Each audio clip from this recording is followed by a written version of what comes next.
September 18, 1904. The SS Arabic pulls into Ellis Island on the Hudson River. Wide-eyed immigrants catch their first glimpse of the Statue of Liberty, a beacon of freedom and hope, a welcome mat to their dreams. Margaret Stack was one of the passengers on the ship. An unmarried 21-year-old, she emigrated from Ireland with her brother and sister and $20 in her pocket. Margaret had a simple plan: to stay with her aunt in Cortland. When the immigration officer at Ellis Island asked for her profession, she told him servant. A short time later, Ardell Wickwire hired her to work at the Wickwire mansion. So, how do we know all this? In 2017, I was contacted by an Irish woman named Anne, who claimed that her grandmother, Margaret Stack, once worked as a cook in this house. We became history detectives and pointed our magnifying glass on the U.S. Census, the Cortland Standard, and Stack family documents until we confirmed that Margaret worked in our house. Anne provided us with photos, diaries, and even recipe books that tell her grandmother's story, and we've turned our West servant quarters into Margaret Stack's room. When Margaret lived here, the Wickwires only had 4 servants. On such a small staff, Margaret may have helped out with many different chores when the need arose, including ironing, vacuuming, sewing, rug beating, setting the table, cleaning the mousetrap, yuck, and answering the door. Now, let's take a look at some of the spaces where Margaret lived and worked. To get to the second floor, servants used this narrow flight of stairs off the kitchen. Carrying things up the stairs, like a clothes basket, must have been difficult. The servants left their marks on the stairs too. These imprints come from the many days and nights that Margaret climbed the stairs. When servants had their hands full and couldn't open the door, they kicked it open, leaving behind these black marks. We're standing in the butler's pantry.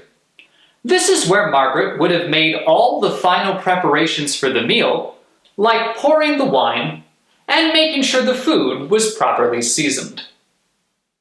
Margaret started a recipe book while she lived here, and wrote down some of the recipes that Ardell taught her, like this recipe for currant jelly.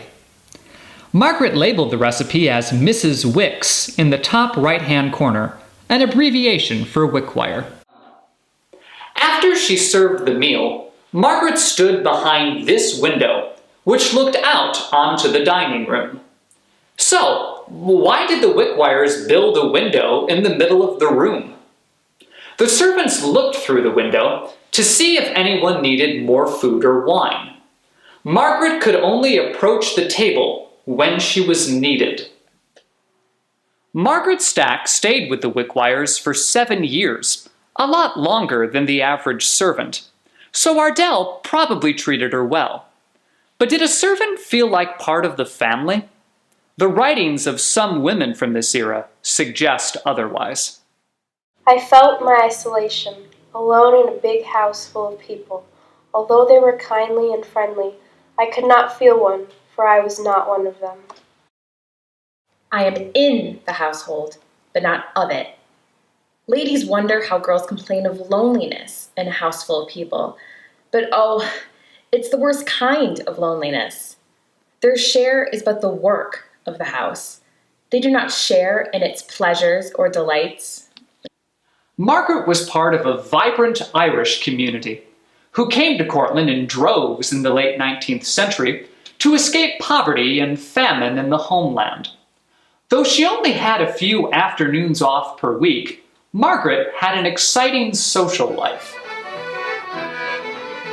On St. Patrick's Day in 1910, Margaret danced the Irish reel at a banquet hosted by the Ancient Order of Hibernians, an Irish Catholic organization.